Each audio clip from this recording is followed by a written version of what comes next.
ꯅꯨꯡꯁꯤꯕꯤꯗꯨꯅ Manipur entertainment ꯆꯦꯅꯦꯜꯕꯨ subscribe ꯑꯃꯁꯨꯡ like ꯇꯧꯕꯤꯔꯝꯃꯨ꯫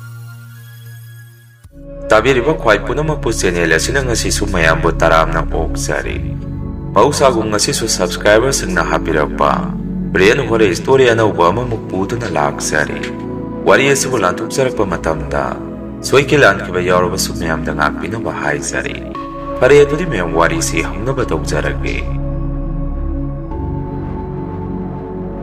ꯋꯥꯔꯤꯁꯤ ꯃꯇꯝ ꯑꯗꯨꯗ ꯑꯩꯒꯤ ꯁꯥꯒꯩ ꯑꯁꯤꯗ ꯑꯁꯦꯡꯕ ꯊꯣꯛꯈꯤꯕ ꯊꯧꯗꯣꯛ ꯑꯃꯒꯤ ꯋꯥꯔꯤꯅꯤ꯫ ꯁꯥꯒꯩꯒꯤ ꯀꯀꯥ ꯕꯤꯅꯣꯏ ꯆꯍꯤ 94 ꯁꯨꯔꯐꯥꯎ ꯃꯌꯨꯝ ꯃꯀꯩ ꯄꯥꯜꯂꯝꯗꯦ꯫ ꯀꯀꯥꯁꯦ ꯈꯔꯁꯨ ꯃꯉꯥꯎ ꯊꯤ ꯍꯥꯏꯕ ꯇꯥꯏ꯫ ꯑꯗꯨꯒ ꯃꯤꯑꯣꯡ ꯃꯤꯇꯧ ꯆꯨꯡ ꯐꯤꯔꯥꯟꯗꯤ ꯌꯥꯝꯅ ꯆꯥꯏ꯫ ꯍꯦꯛ ꯎꯕꯗ ꯅꯨꯄꯥꯗ ꯅꯨꯄꯥ ꯃꯥꯜꯂꯤ꯫ ꯇꯁꯦꯡꯅ ꯍꯥꯏꯔꯕꯗ ꯐꯤꯂꯝ ꯀꯨꯝꯕ ꯏꯌꯥꯝꯕ ꯒꯣꯀꯨꯟ ꯍꯣꯏꯒꯁꯨ ꯑꯗꯨꯝ ꯍꯧꯖꯤꯛꯀꯤ ꯑꯩꯈꯣꯏ ꯀꯀꯥꯁꯤꯒ ꯃꯁꯛꯁꯤ ꯑꯗꯨꯝ ꯈꯔ ꯃꯥꯟꯅꯩ꯫ ꯀꯀꯥꯁꯤ ꯊꯥꯏꯅ ꯅꯍꯥ ꯑꯣꯏꯔꯤꯉꯩꯗꯁꯨ ꯈꯔ ꯃꯉꯥꯎ ꯊꯤꯅ ꯍꯧꯔꯛꯄꯖꯥꯠꯅꯤ꯫ ꯑꯩꯈꯣꯏꯅꯒ ꯀꯀꯥꯁꯤꯒꯤ ꯃꯔꯝꯗ ꯕꯕꯥ ꯏꯃꯥꯗ ꯍꯪꯉꯨꯕꯗ ꯕꯕꯥ ꯏꯃꯥꯅ ꯑꯁꯨꯝꯅ ꯋꯥꯔꯤ ꯇꯝꯕꯤꯔꯛꯏ꯫ ꯅꯈꯣꯏ ꯀꯀꯥ ꯕꯤꯅꯣꯏꯁꯦ ꯀꯩ ꯂꯝꯗꯒꯤꯅꯣꯗꯤ ꯈꯪꯗꯦ, ꯅꯨꯄꯤ ꯑꯃꯒ ꯌꯥꯝꯅ ꯅꯨꯡꯁꯤꯅꯔꯝꯃꯤꯗꯤ ꯍꯥꯏ꯫ ꯃꯕꯥꯅꯤꯁꯦ ꯂꯨꯍꯣꯡꯉꯁꯤ ꯀꯥꯏꯅ ꯄꯩꯁꯥꯒ ꯇꯨꯡꯁꯤꯟꯃꯤꯟꯅꯕ ꯍꯧꯔꯛꯄ ꯃꯇꯝ ꯑꯗꯨꯗ ꯅꯈꯣꯏ ꯀꯀꯥ ꯕꯤꯅꯣꯏꯅ ꯅꯨꯄꯤ ꯑꯗꯨꯗ ꯐꯥꯒꯤ ꯇꯧꯔꯨꯏ ꯍꯥꯏ꯫ ꯑꯩꯗꯤ ꯌꯨꯗ ꯅꯠꯇꯦ ꯒꯨꯂꯤꯁꯨ ꯆꯥꯏ, ꯊꯥꯏꯅ ꯅꯝꯕꯔ 4ꯒ ꯌꯥꯝꯅ ꯀꯥꯞꯄꯤꯑꯦ ꯍꯥꯏꯗꯅ ꯐꯥꯒꯤ ꯇꯧꯔꯨꯕꯖꯥꯠꯅꯤ꯫ ꯃꯗꯨꯗ ꯅꯨꯄꯤꯗꯨꯅ ꯑꯁꯦꯡꯕꯗ ꯑꯁꯦꯡꯕ ꯃꯥꯟꯗꯅ ꯑꯩꯈꯣꯏ ꯑꯁꯥꯏ ꯂꯩꯀꯥꯏꯗ ꯃꯤ ꯊꯥꯗꯣꯛꯑꯒ ꯍꯪꯍꯜꯂꯛꯄꯗ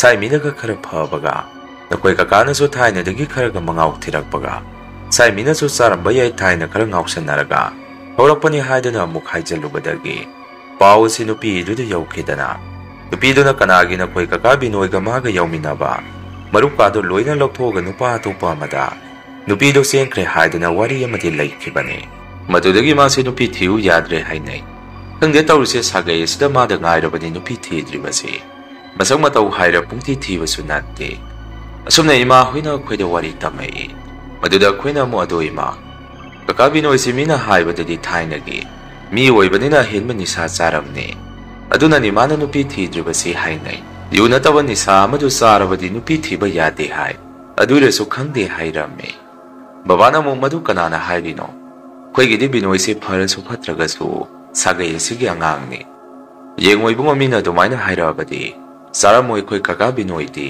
ꯌꯥꯝꯅ ꯐꯩ ꯍꯦꯛꯇ ꯈꯨꯝꯃꯨ꯫ ꯃꯆꯤꯟ ꯃꯅꯥꯎꯁꯤ ꯑꯩꯈꯣꯏ ꯈꯥꯇꯣꯟ ꯍꯣꯏꯅ ꯉꯇꯥꯅ ꯍꯨꯟꯗꯣꯛꯄꯤꯔꯝꯂꯕꯅꯤ꯫ ꯃꯗꯨꯗ ꯅꯨꯄꯥ ꯉꯥꯛꯇ ꯑꯣꯏꯕꯅꯤꯅ ꯂꯝ ꯊꯣꯛꯇꯨꯅ ꯄꯩꯁా ꯁꯨꯝ ꯇꯥꯟꯕ ꯆꯠꯂꯛꯄꯗꯒꯤ ꯅꯤꯁꯥ ꯄꯁꯥ ꯈꯔ ꯍꯩꯅꯔꯛꯄꯒꯤ ꯋꯥꯅꯤ꯫ ꯈꯟꯖꯜꯂꯨꯔꯒꯗꯤ ꯅꯨꯡꯉꯥꯏꯇꯦ ꯃꯈꯣꯏꯁꯤ꯫ ꯉꯟꯅ ꯑꯍꯟꯁꯤꯡ ꯑꯗꯨꯅ ꯍꯨꯟꯗꯣꯛꯄꯤꯔꯝꯂꯕꯅꯤꯅ ꯀꯔꯤꯁꯨ ꯃꯅꯤꯡ ꯊꯨꯡꯅ ꯍꯧꯔꯛꯄ ꯅꯠꯇꯦ꯫ ꯑꯩꯈꯣꯏꯁꯨ ꯌꯥꯝꯅ ꯂꯩꯗꯅ ꯑꯃꯒꯤ ꯃꯇꯦꯡ ꯄꯥꯡꯕꯁꯨ ꯉꯝꯗꯦ꯫ ꯌꯥꯔꯦ ꯃꯥꯒꯤꯁꯨ ꯅꯣꯡꯃꯗꯤ ꯃꯇꯝ ꯆꯥꯕ ꯑꯃ ꯁꯣꯏꯗꯅ ꯂꯥꯛꯆꯅꯤ ꯍꯥꯏꯔꯝꯃꯤ꯫ ꯍꯧꯖꯤꯛꯀꯤ ꯑꯩꯈꯣꯏ ꯀꯀꯥꯁꯤ ꯒꯥꯔꯤ ꯗ꯭ꯔꯥꯏꯚꯔꯅꯤ, ꯑꯗꯨꯅ ꯌꯨꯝꯗꯁꯨ ꯀꯌꯥ ꯂꯩꯇꯦ꯫ ꯑꯁꯨꯝꯅ ꯀꯀꯥꯗꯨꯒꯤ ꯃꯔꯝꯗ ꯑꯩꯈꯣꯏ ꯏꯃꯨꯡꯁꯤ ꯋꯥꯔꯤ ꯁꯥꯟꯅꯔꯝꯃꯕ ꯃꯇꯨꯡ ꯃꯇꯝ ꯏꯀꯨꯏ ꯀꯨꯏꯗꯅ ꯀꯀꯥ ꯕꯤꯅꯣꯏꯁꯤ ꯃꯁꯥꯒꯤ ꯆꯍꯤ 94ꯗ ꯅꯨꯄꯤ ꯆꯦꯜꯂꯦ ꯍꯥꯏꯗꯅ ꯃꯌꯥꯝꯁꯤ ꯋꯥ ꯂꯥꯡꯅꯔꯝꯃꯤ꯫ ꯄꯥꯈꯪ ꯑꯔꯤꯕꯅ ꯅꯨꯄꯤ ꯆꯦꯜꯂꯕꯗꯤ ꯂꯩꯀꯥꯏ ꯀꯨꯝꯍꯩ ꯑꯣꯏ ꯍꯥꯏꯗꯨꯅꯤ꯫ ꯑꯗꯨꯅ ꯀꯀꯥꯒꯤ ꯆꯦꯜꯂꯤꯕ ꯅꯨꯄꯤꯗꯨ ꯃꯌꯥꯝꯅ ꯌꯦꯡꯕ ꯆꯠꯅꯔꯝꯃꯤ꯫ ꯑꯩꯈꯣꯏꯁꯨ ꯌꯦꯡꯕ ꯆꯠꯂꯝꯃꯤ꯫ ꯅꯨꯄꯤꯗꯨꯁꯨ ꯃꯁꯛ ꯇꯧꯕꯗꯤ ꯑꯗꯨꯝ ꯄꯨꯡꯊꯤ ꯊꯤꯕꯗꯤ ꯑꯣꯏꯗꯦ꯫ ꯃꯤ ꯄꯤꯛꯇꯛ ꯇꯧꯔꯒ ꯃꯤ ꯉꯧꯔꯒ ꯃꯁꯥ ꯄꯥꯔꯞ ꯇꯧꯔꯒ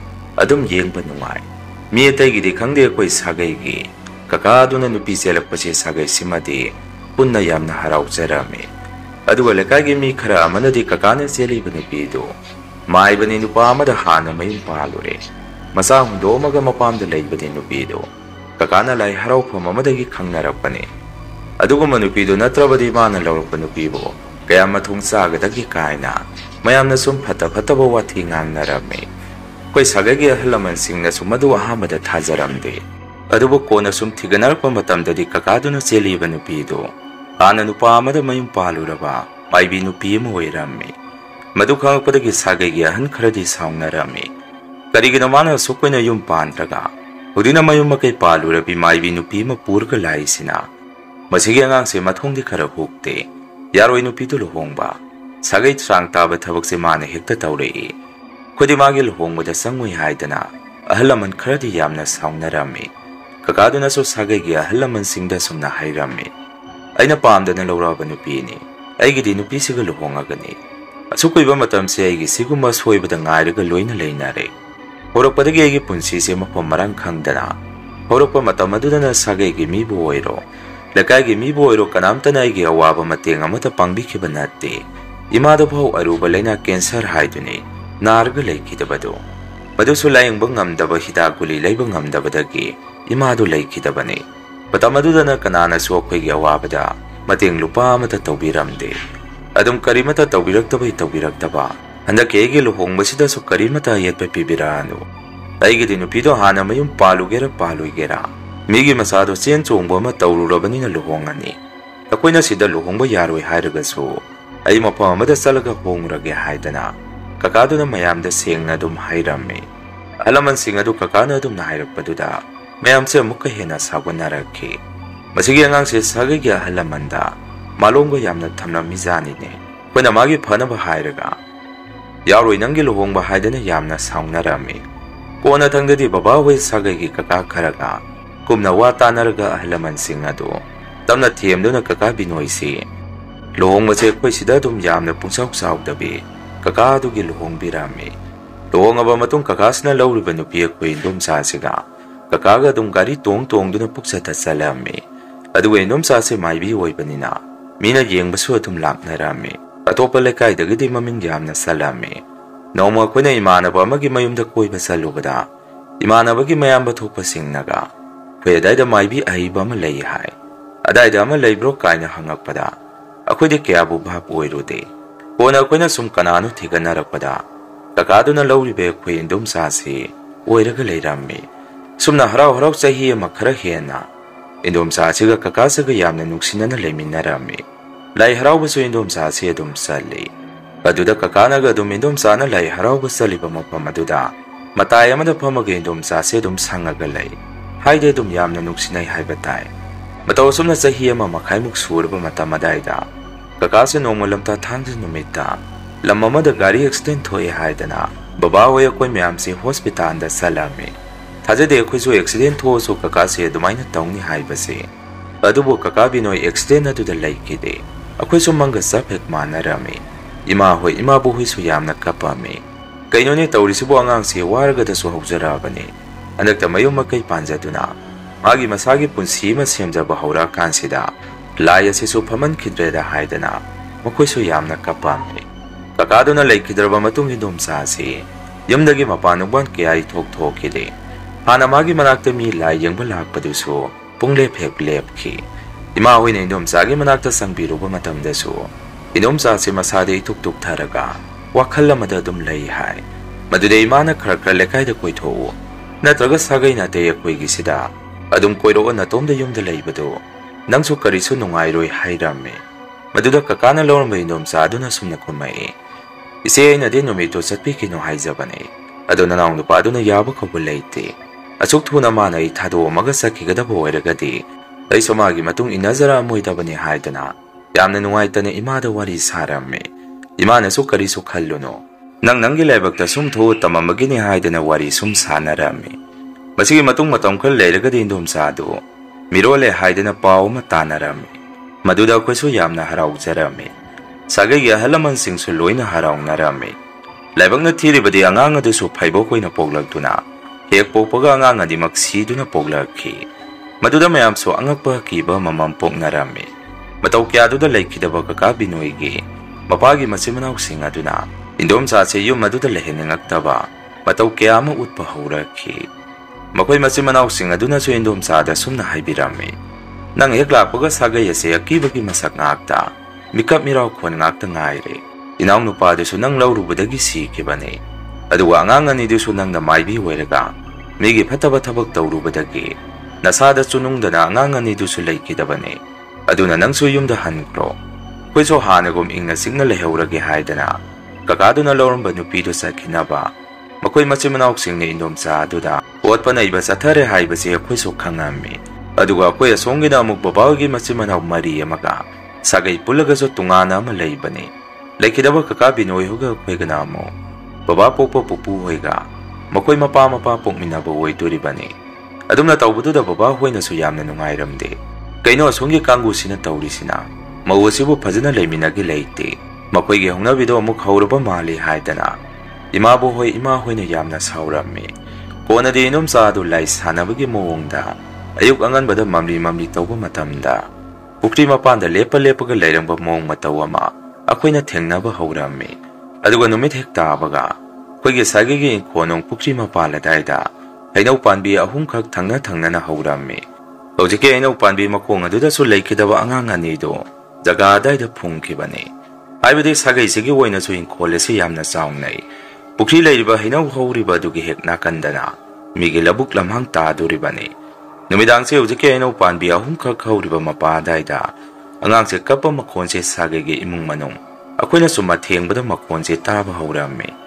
ꯑꯗꯨꯝꯅ ꯑꯉꯥꯡ ꯑꯅꯤꯗꯨꯅ ꯍꯦꯛ ꯀꯞꯄꯛꯄꯒ ꯏꯃꯨꯡ ꯃꯅꯨꯡꯁꯦ ꯃꯔꯝ ꯆꯥꯗꯅ ꯄꯨꯡꯈꯠꯇ ꯈꯟꯅꯔꯝꯃꯤ ꯅꯨꯃꯤꯠꯇꯨꯁꯨ ꯕꯕꯥ ꯏꯃꯥ ꯏꯆꯦ ꯗꯗꯥ ꯑꯩꯈꯣꯏ ꯏꯃꯨꯡꯒꯤ ꯃꯤ ꯄꯨꯟꯅ ꯅꯨꯃꯤꯗꯥꯡꯒꯤ ꯆꯥꯛ ꯇꯣꯛꯑꯒ ꯃꯥꯒꯤ ꯊꯣꯛꯄ ꯇꯨꯝꯕ ꯆꯪꯅꯔꯝꯗꯥꯏꯒꯤ ꯂꯩꯅꯔꯝꯃꯤ ꯑꯩꯁꯨ ꯑꯗꯣꯝꯅ ꯑꯩꯈꯣꯏ ꯄꯨꯈ꯭ꯔꯤ ꯃꯄꯥꯟ ꯍꯩꯅꯧ ꯄꯥꯟꯕꯤ ꯃꯈꯣꯡ ꯑꯗꯥꯏꯗ ꯑꯉꯥꯡ ꯀꯞꯄꯛꯄꯒꯤ ꯃꯈꯣꯟ ꯇꯥꯔꯦ ꯍꯥꯏꯅꯔꯛꯄꯗꯨꯗ ꯀꯤꯖꯗꯅ ꯑꯩꯗꯤ ꯉꯟꯇꯥꯅ ꯇꯨꯝꯅꯕ ꯇꯧꯔꯝꯃꯤ ꯏꯃꯥꯅꯁꯨ ꯇꯨꯝꯃꯝꯗꯥꯏ ꯌꯨꯝꯒꯤ ꯑꯀꯣꯏꯕꯗ ꯁꯤꯟ ꯊꯨꯡꯅ ꯈꯣꯏꯖꯨ ꯂꯩꯈꯥꯝ ꯊꯥꯗꯣꯛꯑꯝꯃꯤ ꯑꯗꯨꯃꯥꯏꯅ ꯇꯧꯕ ꯍꯧꯔꯛꯄꯗꯒꯤ ꯑꯗꯨꯒ ꯑꯩꯈꯣꯏꯁꯦ ꯇꯨꯝꯕ ꯂꯣꯏꯅ ꯆꯪꯅꯔꯝꯃꯤ ꯃꯌꯥꯝꯁꯦ ꯅꯨꯃꯤꯗꯥꯡꯒꯤ ꯄꯨꯡ 9 ꯇꯥꯔꯛꯄ ꯑꯗꯥꯏꯗ ꯇꯨꯝꯅꯕ ꯇꯧꯔꯤꯉꯩ ꯐꯃꯨꯡꯗ ꯂꯩꯅꯔꯤꯉꯩ ꯄꯨꯈ꯭ꯔꯤ ꯃꯄꯥꯜ ꯑꯗꯣꯝꯗ ꯄꯣꯛꯇ ꯉꯥꯏꯔꯤꯕ ꯑꯉꯥꯡ ꯃꯆꯥꯅ ꯀꯞꯄꯛꯄꯗꯧꯅ ꯈꯣꯟꯖꯦꯜ ꯑꯅꯤ ꯊꯣꯛꯅ ꯑꯉꯥꯡꯁꯦ ꯀꯞꯄꯛꯏ ꯃꯈꯣꯜ ꯑꯗꯨ ꯇꯥꯔꯛꯄꯗ ꯁꯥꯒꯩꯒꯤ ꯃꯤꯑꯣꯏ ꯑꯃꯠꯇ ꯇꯨꯝꯅꯔꯝꯗꯦ ꯄꯨꯛ ꯍꯧꯒꯠꯅꯔꯒ ꯀꯔꯤꯅꯣ ꯇꯧꯔꯤꯕ ꯃꯇꯧꯁꯤꯗꯤ ꯍꯥꯏꯅꯗꯨꯅ ꯃꯈꯣꯜ ꯑꯗꯨ ꯁꯨꯝ ꯇꯥꯔꯒ ꯂꯩꯅꯔꯝꯃꯤ ꯑꯩꯁꯨ ꯏꯁꯥꯒꯤ ꯈꯔꯒ ꯀꯤꯒꯟꯕꯒ ꯐꯃꯨꯡꯗꯒꯤ ꯐꯠꯂꯥꯎꯅ ꯆꯣꯡꯊꯔꯒ ꯏꯃꯥꯒꯤ ꯃꯅꯥꯛꯇ ꯆꯦꯟꯁꯤꯜꯂꯝꯃꯤ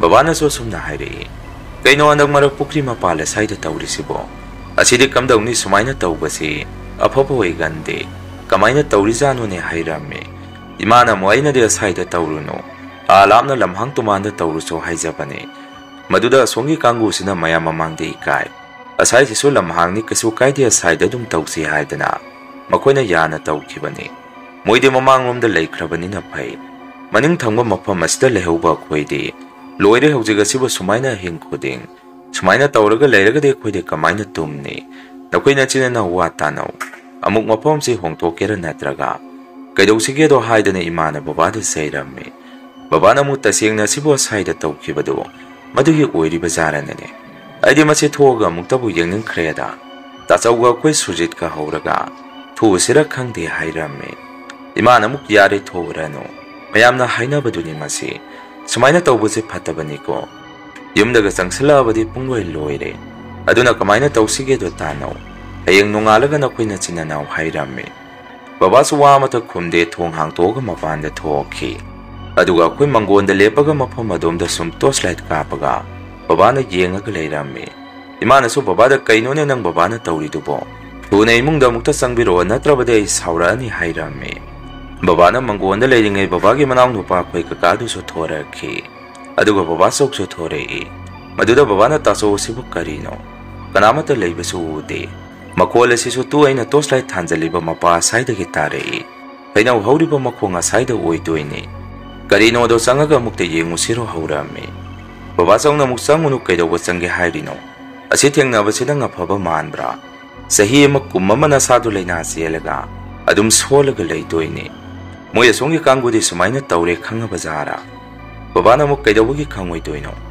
ꯃꯣꯏꯅ ꯍꯥꯏꯕ ꯏꯜꯂꯨꯗꯅ ꯁꯥꯏꯗ ꯍꯦꯛ ꯇꯧꯁꯜꯂꯨꯗꯅ ꯍꯧꯖꯤꯛꯇꯤ ꯂꯣꯏꯔꯦ ꯄꯨꯡꯂꯣꯏ ꯍꯦꯛ ꯅꯨꯃꯤꯗꯥꯡ ꯆꯥꯛ ꯇꯣꯛꯑꯒ ꯁꯥꯏꯗ ꯍꯪꯆꯤꯠ ꯂꯥꯡꯕ ꯍꯦꯛ ꯊꯣꯛꯆꯕꯅꯤ ꯁꯨꯃꯥꯏꯅ ꯇꯧꯔꯕꯅꯤꯅ ꯀꯅꯥꯅ ꯉꯝꯗꯣꯔꯤ ꯍꯥꯏꯔꯝꯃꯤ ꯀꯀꯥꯅ ꯑꯃꯨꯛ ꯑꯩꯅ ꯏ ꯀꯥꯔꯛꯇꯅ ꯊꯣꯛ ꯇꯧꯈꯥꯏꯔꯒ ꯃꯣꯏꯔꯣꯝꯗ ꯑꯃꯨꯛ ꯐꯨꯝꯖꯜꯂꯨꯅꯤ ꯍꯥꯏꯗꯅ ꯀꯀꯥꯅ ꯁꯥꯎꯅ ꯈꯨꯝꯃꯛꯏ ꯀꯣꯟꯅ ꯕꯕꯥꯆꯧꯅ ꯌꯥꯔꯦ ꯇꯣ ꯏꯃꯨꯡꯗ ꯆꯪꯅꯔꯣ ꯍꯌꯦꯡꯗꯣ ꯃꯈꯣꯏꯔꯣꯝꯒ ꯋꯥ ꯇꯥꯅꯔꯁꯤ ꯀꯔꯤ ꯇꯧꯁꯤꯒꯦꯗꯣ ꯌꯥꯔꯦ ꯄꯨꯡꯁꯨ ꯊꯦꯡꯉꯦ ꯑꯩꯁꯨ ꯇꯨꯝꯕ ꯆꯪꯉꯦꯀꯣ ꯍꯥꯏꯗꯅ ꯃꯔꯤ ꯑꯃꯨꯛ ꯆꯪꯅꯔꯛꯈꯤ ꯅꯣꯡ ꯍꯦꯛ ꯉꯥꯟꯕꯒ ꯁꯥꯒꯩꯒꯤ ꯑꯣꯏꯅ ꯋꯥ ꯑꯃ ꯇꯥꯅꯔꯝꯃꯤ ꯕꯕꯥꯒꯤ ꯃꯆꯤꯟ ꯃꯅꯥꯎꯁꯤꯡꯅꯁꯨ ꯑꯁꯨꯝꯅ ꯍꯥꯏ ꯑꯩꯈꯣꯏꯗꯤ ꯇꯝꯅꯕꯗ ꯂꯩꯕ ꯉꯝꯗ꯭ꯔꯦ ꯅꯨꯃꯤꯗꯥꯡꯗ ꯑꯉꯥꯡꯅ ꯀꯞꯄꯤꯗꯨ ꯅꯣꯏꯗꯤ ꯇꯥꯗ꯭ꯔꯣ ꯍꯪꯉꯝꯃꯤ ꯃꯗꯨꯗ ꯃꯈꯣꯏ ꯑꯁꯣꯝꯒꯤ ꯃꯆꯤꯟ ꯃꯅꯥꯎ ꯀꯀꯥꯁꯤꯡꯅ ꯑꯃꯨꯛ ꯁꯨꯝꯅ ꯈꯨꯝꯃꯛꯏ ꯑꯩꯈꯣꯏꯗꯤ ꯑꯗꯣꯝꯗꯕꯨ ꯇꯥꯔꯤ ꯑꯩꯈꯣꯏꯗꯤ ꯍꯟꯗꯛꯁꯦ ꯏꯃꯨꯡ ꯃꯅꯨꯡ ꯇꯝꯅꯕꯗ ꯈꯥꯡ ꯂꯥꯛꯄ ꯉꯝꯗ꯭ꯔꯦ ꯁꯨꯃꯥꯡꯐꯥꯎ ꯊꯣꯛꯄꯗ ꯀꯤꯖꯔꯦ ꯁꯥꯒꯩꯁꯤꯗ ꯂꯥꯏ ꯁꯥꯟꯅꯕ ꯃꯤ ꯌꯥꯎꯔꯕ ꯀꯔꯤꯅꯣꯃ ꯇꯧꯔꯦ ꯑꯗꯣ ꯑꯩꯈꯣꯏꯗꯤ ꯈꯪꯉꯤ ꯃꯤꯁꯛꯇꯣ ꯆꯠꯈ꯭ꯔꯣꯁꯨ ꯌꯥꯗꯦ ꯍꯥꯏꯗꯅ ꯏꯐꯣꯡ ꯐꯣꯡꯅ ꯀꯀꯥ ꯑꯃꯅ ꯍꯥꯏꯔꯝꯃꯤ ꯀꯀꯥ ꯕꯤꯅꯣꯏꯒꯤ ꯅꯨꯄꯤ ꯏꯟꯗꯣꯝꯆꯥ ꯑꯗꯨꯁꯨ ꯋꯥꯐꯝ ꯑꯗꯨ ꯃꯥꯁꯨ ꯇꯥꯔꯝꯒꯅꯤ ꯈꯜꯂꯤ ꯑꯗꯨꯕꯨ ꯃꯥꯒꯤ ꯀꯥꯗꯒꯤ ꯊꯣꯔꯛꯇꯦ ꯕꯕꯥꯒꯤ ꯃꯆꯤꯟ ꯃꯅꯥꯎꯁꯤꯡ ꯑꯗꯨꯅꯁꯨ ꯀꯀꯥꯗꯨꯗ ꯁꯨꯝꯅ ꯍꯥꯏꯔꯝꯃꯤ ꯖꯣꯏ ꯀꯨꯃꯥꯔ ꯀꯩꯅꯣꯅꯦ ꯐꯖꯅ ꯋꯥꯔꯤ ꯁꯥꯟꯅꯁꯤ ꯀꯅꯥꯝꯇ ꯁꯥꯒꯩꯁꯤꯗ ꯑꯗꯨꯒꯨꯝꯕ ꯇꯧꯕ ꯃꯤ ꯌꯥꯎꯗꯦꯁꯦ ꯑꯇꯣꯞꯄ ꯃꯤꯅ ꯇꯥꯔꯒ ꯑꯩꯈꯣꯏꯁꯦ ꯐꯅ ꯉꯥꯡꯅꯈꯤꯔꯣꯏ ꯁꯨꯃꯥꯏꯅ ꯅꯣꯏꯁꯨ ꯑꯩꯈꯣꯏꯁꯨ ꯇꯧꯗꯣꯏ ꯁꯔꯨꯛ ꯅꯣꯏꯒ ꯑꯩꯈꯣꯏꯒ ꯃꯥꯏꯕꯔ ꯃꯥꯏꯕꯤꯔ ꯑꯃ ꯀꯧꯔꯒ Ingkonong asi kari tauri kari lerage do laitin khwaram thoga yengsi hairame. Kaka do na muk maiba maibi palano. Sagai asi maiba maibi ngakta ngaire haidana. Laikidaba kaka binoy ginupi indom sado. Sumtana tanaba makoy masimanaw sing aduna. Wangang bahura ki. Maduda babagi masimanaw sing aduna so.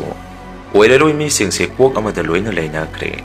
Wari tanabada amata thoaroy. Moiso moi thokpa khuso khoi thokpa haidana.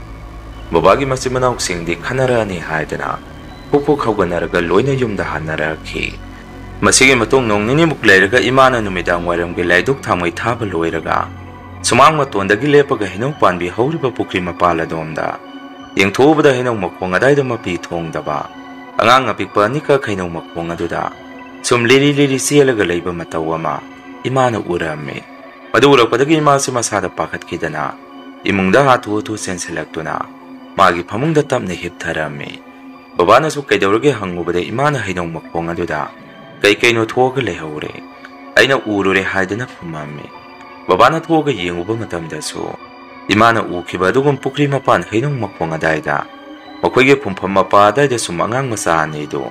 Ting siyalaga sanaraga laybado babana urame. Baba sumadu urakpadagi imungda prap. Atu sensalaki. Baduga kaka hoy bazian hoy da suwari to tamame. Maduda kakaga bazian gana amuk thoga yengubadadi. Mapamaday da karisu layramde. Numitogi noghe nganbaga babadi karisu taude. Hoy madi makok sikpada yadre. Agat pangamdre haidana pamungda tummaga da layrame. Aina so pharmacy-dagi hidak layraga. Imada pizabada pharamde. Hanakoyna ima so pamungda kullaga layrame. Kanagumba mana samphoirakpadawna tawi haidana. Maduda babana maiba makauduna yenganbada. Maibaduna sumna hairei.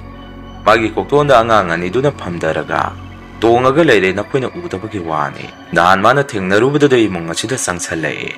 Ado karisu tawroi aina phanaba lai khwaram thoadabane.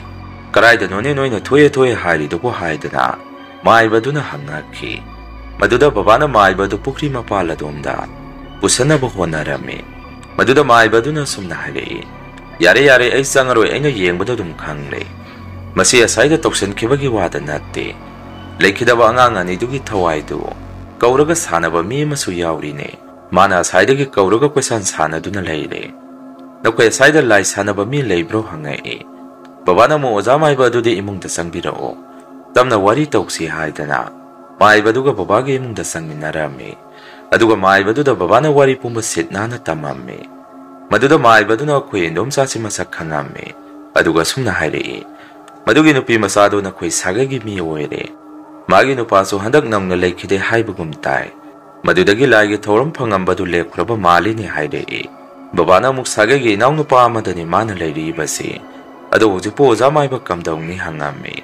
Maibaduna mo sumna kumei. Panamasidi na koi na laitin khwairamaga su yaroine. Na koi sagagi mi na hairagati phajana. Nakoy mayam sangaga mana taurisi taugano. Hati haidina phajana thingo. Maduda yadarga na kok tanthokro kaino. Aina hadi mana tauriba thabak thawongsi. Tawhide adugi ni koina hairisi hairei. Babana mo ozamaiba maduso hek mayadaba mayawi. Asongi makoy laikidaba magi nupadugi masimanaw sing aduna so. Kuirabani lai sanare lahiningaktre hairibase. Ado moina so salubodi phana hairabane. Mimang thongna hekta namahadana talubaso yabanate. Inang nupana laurammabanina. Khangrena tawrise haidana babana hairame. Maibaduna mukta hoidabani mana sumaina sanarisi. Nakoy sagay asisu anamaha daugtum yaroi doribani. Pare ainabudi laitin khuram thokrabani. Karisu tawraroi. Khara leiraga ay amuk lake ngasigide ay salage hairamduna. Maibadudi amuk hankre. Babana su ima hoy kaka hoy babasa hoida. Maibaduna tamamba wari do leirame. Maduda babasong na sumna hairei. Masigi mausibo magi kari pendaba laibagino. Mana sagay asida tawrisibo. Mana mapam asida laiba nungaitre leningdre hairagasu. Mayumda ko khankibasu yai. Magi ne haibada kanamata leitabasu natte. Ada mama mapasu suna loina lairini. Sagay asida mana kari pendaba laibagino. Mana tawrisibo hairame. Imasu maibaduna lai kuram thokibadagi. Hana makok siyambadu numidang waram tarakpada. Pare pungyang yange hairaki. Aduga hujike koi indom sasisu. Yumdagi mapanungban su suktok thuamde. Kari sari no thai no sukhangde. Magi thokpa yum maduda tumina tum leirame. Nong padok ka mamaka numidang warong gumbada. Pukri mapandagi isang batil ama sokalaga. Magi laikidaba angangan idugi pumpam mapa aduda. Isang kulob ama tadaramaga hekta mami taubaduda. Mayumda hekta sangki. Magi moong mataududa ko suwakiba mamampong narami. Nong manumid amadi babagi manaw nupa ako'y kakasi. Karating na yumda yu kara taksalaga halami. Aduga kakasi kara so pingali. Manusong gari tongaga tungganyok sa lagpada. Ako'y romtang bagi pukri mapan hinong pambi makong adumda. Nupi malepa magasalaw nga hinong makong adumda sangkihay. Maduda kakado na siti puto eramoy. Mini hujikido de hayda na gari ki headlight adu. Adumda kapsalaga gari adu na. Lam na kamaga kakasi sumakong na. Tamna adumda sangsalami. Kakana sumsangsalag paduda hinong pambi ahum hauriba marum maduda. Nupi masumlumdo na lepagalay. Kakaso yuga karang ngaw baduda kanano mengala duda lepido. Ure tuna turo kaidawrino ating baduda. Aduda hayda na kautuami. Kung nupido sumhainaw panbi marum madudagi. Tamna thorei. Lasta di nupido laikidaba kakado na. Lauramba nupi ako'y inom sa aduwayrami. Maduwayram baduda kakaso pungangami. Inom sana lerami ba moong matawado sa akibagi masagni. Isam sa mapanek kamuba masiyalaga lerami hay. Maduda kakana nang di aduda kaidawriba. Nahandagi asayda angang kapali isi. Nang narataw nun ay ako si sagigimi nga aktani. Nang auday na mayam tanaba lauragadi. Nang sida layba supangmoy. Karigino nang nasida layram isi sang krosalo nasakto yung nang dehayrami. Maduday indom tsado sa tumina makuta sa puwa hingba mapayraga. Sumtam na sangkihay. Kakado na muktungon thorak padalay kidaba angang paybong. Pokta ngari ba dugi taway do kakagi matungda. Angang anido akiba mong matawda. Sapsap mun na lepaga yenga kalayrami. Kakaso maduwarak padagi kangaw de pakat kibadagi. Prap selak pada haujiway da magi mamangda. Salobay nom sa ado sulayram de hay. Kakado so yung manung de yam na pakan na siyan salami. Gari edo so may talaga tunganda dum tanami. Adum na kakado na pakan na selak paduda. Ako'y mayam so kaidawrake hayda na. Pakan na kakagi manakta sangami. Maduda kakana wari pumado ko'y da tamaki. Babahoy babasaw so sound naman kita na. Inom sa adugi manakta sa luni hayda na. Yam na sound na tong narami. Maduda imaga inom sa aga imabuhoy na kamami. Lai sana ba minito o hayrurano. Makoy masimanaw duhoy na haysi. Ako'y na hayro bada huoy ni hayda na kamami. Ako'y kakaso numito dagi yam na kananado na. Mamitamagi kada angang masaksap manaba ni kakutsat sa tuna. Laire hayda na angang wapahigom. Doran paron puron da luan batawrak padagi. Mamang da ima yang kiba maay badu kauraga mo. Kakado yang halami. Maduda handakti maay badu na laitin panakwira magaso. Kakasi pagalagba karawan na toki. Maay badu na sosum na hayrami. Masidi direct masada hakteng nakre. Aduna ni. Una tam na parakani. Matang pradi magi kada miya dum sangagalay biyo. Aduga mapanso tuan gano. Magi ka sida kujule kamadum taduga tammo. Kataba ngang dugi taway sing aduna. Manakta dum kusensen aduna layre. Ay na hek layri pahogdi pani. Ay na hek sakibaga magi manakta hekta sang salay. Aduna noy miya man di magi manakta dum laybiyo. Sumasada kiki hayda na. Aki akang sumtawra badi ngaw payda na satkidoy ni hayrami. Mataw sum na kakasalayang bada matang kuy na sangki. Kuwana badi tam na paray. Aduga sungya sagay makoy masimanaw sing aduda so. Amuktabu loira bazani lai sanabi indum sa aduna. Kanagi fataba ngangi taway tajan ba. Laitin tajan ba tawduna makoy so laibada mapamarang kangamde. Aduna moiso hanang hang sa iba tawram bado. Kida na indum sa aduda wa mata ngangamde. Numidang nga si mapanda makola matay hayda na tuwo bada.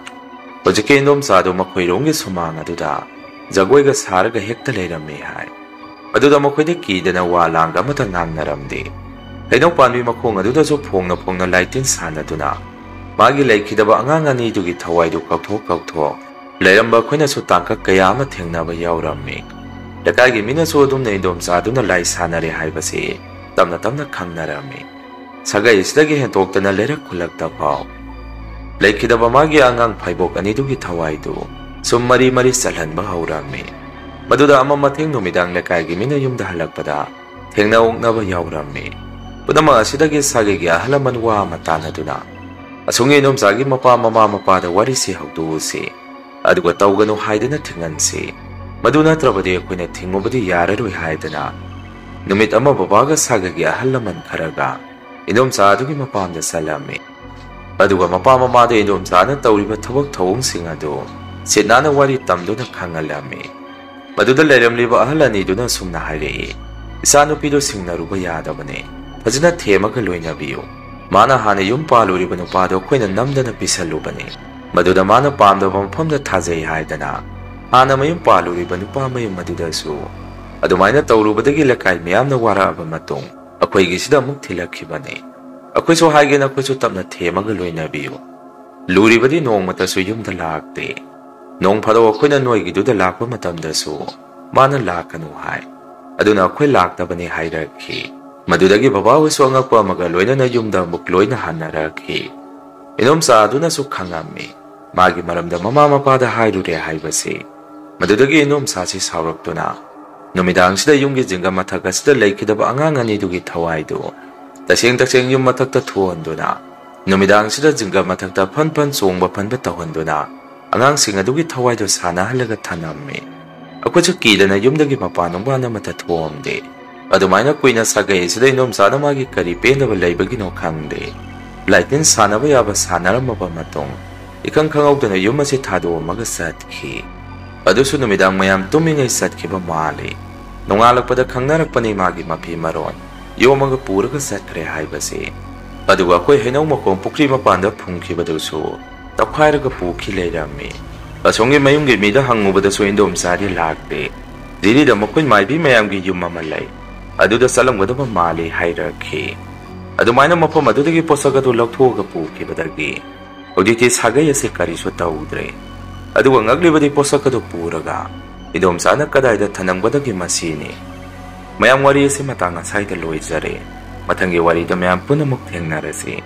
Ngasigidi mayamdagi kainanaba bidai laujare.